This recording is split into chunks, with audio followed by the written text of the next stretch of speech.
Hello, everybody, and welcome back to my channel. Welcome to today's video and Blind Woman Reviews. I am returning to you today with a review on A Dance with Dragons. It's exciting because I actually finally finished that fifth book since like July. It took me so long. It took so long. Anyway, I talked a little bit about this in my third reading quarter. Check it out if you want. But I did talk about it a little bit there. But let's begin with the review without further ado.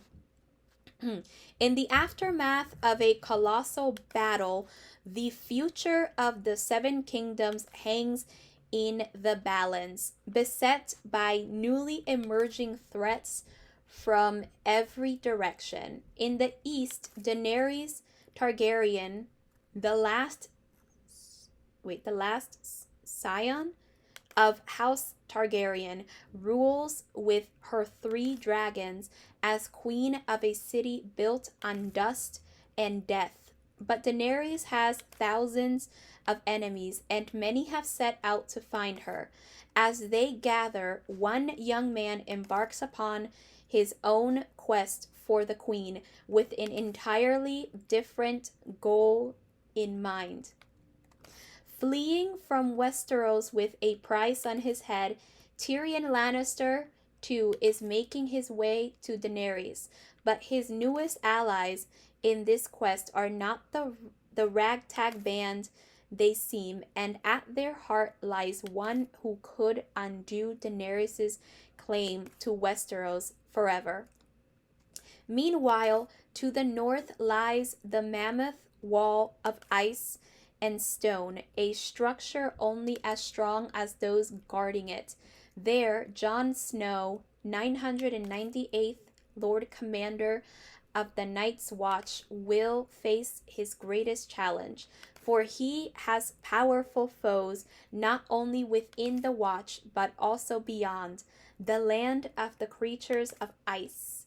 From all corners, bitter conflicts reignite, intimate betrayals are perpetrated, and a grand cast of outlaws and priests, soldiers and skin changers, nobles and slaves will face seemingly insurmountable obstacles. Some will fail, others will grow in the strength of darkness. But in a time of rising restlessness, the tides of destiny and politics will lead inevitably to the greatest dance of all. Wow, nice pun. I'm just gonna say, nice pun on the title. Always appreciated, considering that the book is called A Dance with Dragons. So I like that this is the way we're going with this. Anyway, A Dance with Dragons. I have the usual complaints of this, except that I noticed a couple of things as upon reading A Dance with Dragons. Things I mentioned in my quarterly review, which I will be mentioning now because I somehow didn't fully realize it until reading A Dance with Dragons for 2 months. I have been reading A Song of Ice and Fire since I think I started it December 24th, but don't count me on it. But basically, it was late December of 2020. You know, the year where it all went to hell. And I've been reading it. I was reading it until September. So that's almost a year. That is almost a year of trying to finish and read the 5 books that are currently published of A Song of Ice and Fire. And I will say that it was exhausting. It is draining. It was a drain on my soul. It was exhausting. I got into a bunch of reading slumps because of it. But although it was a draining process, I did enjoy this draining process. And the reason it was so draining is because the writing on A Song of Ice and Fire and the world itself, it is bleak. It is depressing. There is no happiness, nothing. There's oh, shush voiceover. Anyway, it was depressing. There was no break from the depression. There was no happiness. There were no happy moments. There was not even emotion to tie me to the book. There was nothing except for dreary, depressing world and a dreary, depressing everything. And the writing literally reflects that. The writing is dense. The length of the book is also pretty big, but basically, in general, it is depressing, and the writing kind of um it goes with that. It kind of works. It kind of works with that, and it is the writing itself is dense. So I would read a little bit, but then I would go back to something else, or just not read audiobooks for a while and read something else, and then I would come back, and then I would stop reading, and then come back, and it was draining. It was draining, and yet I enjoyed it. I think for that last bit of A Dance with Dragons, for like the last 24 hours I had on my audiobook, I decided, listen, the Sandman Act 2 came out, I think, the 22nd of September. And I'm like, listen, I need to get to the Sandman. If I finish A Dance with Dragons, my reward is rereading the Sandman so that I can get to the Sandman Act 2. And that is how, ladies and gentlemen, at 3 times speed, I finished A Dance with Dragons the last 24 hours of the audiobook in exactly one day. I finished it in maybe 6 to 8 hours because I was reading this at 3 times speed. And that, ladies and gentlemen, and everybody else, everybody in general, that everyone is how I have managed that is how I managed to get through the last book currently published in A Song of Ice and Fire. Why do I say this to you? I say this not to say that I've put a lot of work into reviewing these books for the channel, even if I have, but also to say that even though I put a lot of work on reviewing these books, I put a lot more work. Oh yes, a lot more work I put a whole lot more work in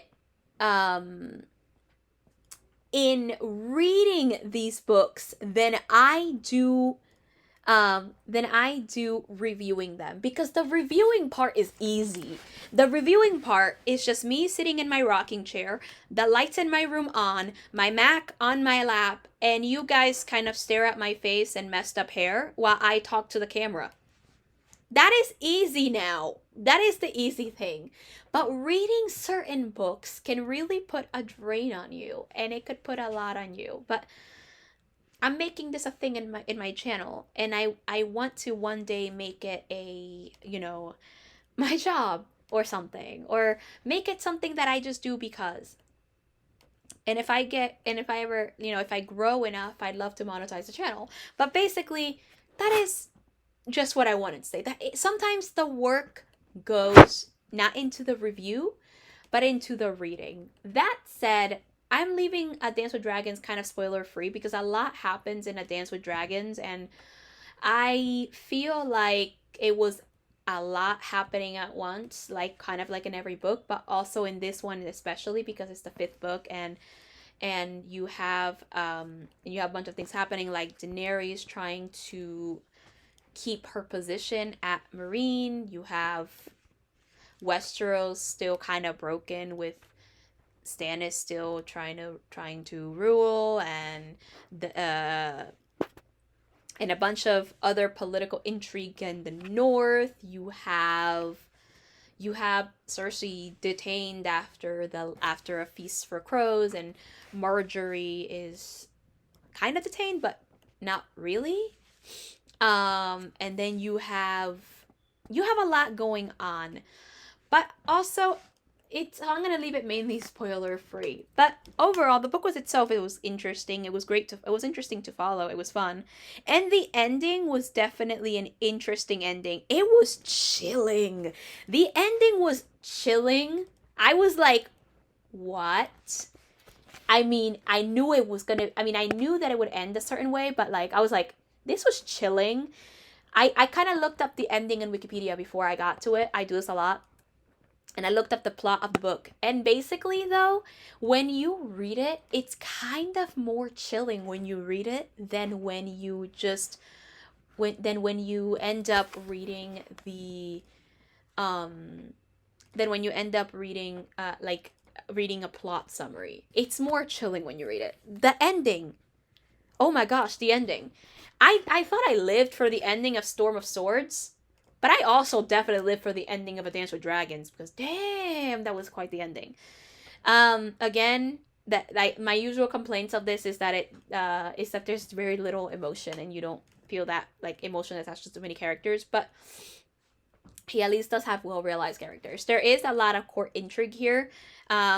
As there was in A Feast for Crows, which segues in perfectly to something I mentioned in my quarterly reading wrap up again, and or review that is that A Feast for Crows. Upon reading A Dance with Dragons, I found that A Feast for Crows is definitely the weakest of the books. Why? Because things happen, but in hindsight, nothing really happens in A Feast for Crows that is like super important the same way that it happens in A Dance with Dragons. Now, I actually, when I was in the midst of reading A Dance with Dragons, I was watching another YouTube channel, and this guy did say that A Feast for Crows was the weakest, and I'm like, maybe, but I wasn't fully in agreement with it yet. But after reading A Dance with Dragons, I definitely agree with his opinion.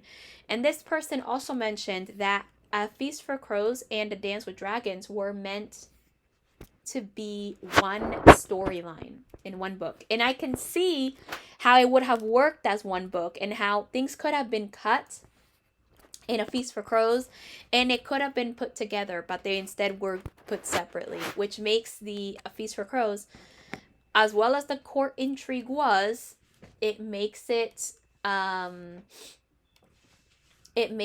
very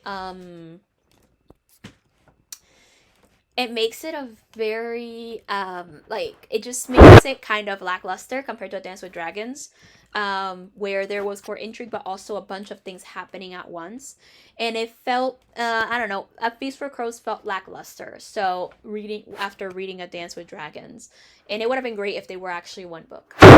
So those are my thoughts on that. I ended up returning all the books though to Audible because the series is currently incomplete. Ugh. Shush, voiceover. Anyway, I did return the books to Audible because the series is incomplete, and I don't know if George R.R. Martin actually really plans to, publish The Winds of Winter and then A Dream of Spring and the 8th book, because there's supposed to be an 8th book. But basically, it was supposed to come out this year, and I read somewhere that he is going back to writing it again, and that this year has been hard, so has 2020, but and that he's trying to go back to it. But honestly, I have lost some hope on something like that being published, because last I checked, it's been about 10 years since George R.R. Martin has published a book in the A Song of Ice and Fire series, and because of that, I genuinely feel like there may not be any book for A Song of Ice and Fire anytime soon. And if there is, and I'm wrong, I will definitely be reading it and reviewing it here. But as of now, there is no book for The Winds of Winter, and I won't I don't know, I won't count it too much. Things also that I found in A Dance with Dragons. Oh, by the way, and because of that, I feel like the series will be incomplete. I won't be making a recommendations video on this. But also things I have found that I find very interesting after reading A Dance with Dragons and that I kind of miss. There were a bunch of point of views I missed in A Feast for Crows that came back, like Tyrion's and Jon's, and I think Brienne's. I can't remember now. My brain is a little dead after reading 5 books for 9 months. I usually finish things so much faster. But basically, um, after that, the some things I found is that these point of views did come back, but also, um, other point of views were left out again, and I want to know more. I wanted, and I would have loved to see them. For example, Sansa, who in A Feast for Crows was learning more of the finer points of court politics and stuff like that, and court in general, court intrigue. She was kind of learning the finer points, and in A Feast for Crows is when Sansa kind of started growing. So I would have loved to see more from Sansa. Um, and it would have been interesting, because it would have just worked out well. Um, Theon's point of view is back, which I thought was interesting. But yeah, in general, no. Sansa's point of view would have been greatly appreciated in this book since she's learning more finer points. I mean, I would have been subjected to feeling uncomfortable with Littlefinger, more uncomfortable than I felt with Khal Drogo, but who knows? Maybe Sansa can manipulate him eventually. I don't know, but I did miss that point of view. Here I also missed hearing about Lady Stoneheart, who I actually very much miss in the. She's basically like basically it's Catelyn resurrected, and she is basically like a zombie. And she's dead, and she's basically taking revenge because they killed her children. Everything Catelyn ever focused on. I don't know. That's it. I kind of just missed those two things. Lady Stoneheart was mentioned once, but there wasn't any more. Brienne is back, but for very little. I think. So yeah, that's it. Those are all my thoughts. I left it spoiler free because I honestly it's too much to discuss and too crazy to go on. So yeah, let me know in the comment section your thoughts on A Dance with Dragons. Um, and I will see you in my next video, which should be tomorrow. I usually try to come up with a I'm trying to come up with questions to engage with all of you, but right now reviewing A Dance with Dragons kind of took that away from me because A Dance with Dragons is kind of, like I said, reading A Song of Ice and Fire was a little bit draining, but also it was a draining process, but it was also a good series, a good 5 books, even though it took me like 9 months to read. So yeah. Anyway, I will see you guys in my next video. Let me know your thoughts in the comments, and yeah, until next time, happy reading, everybody.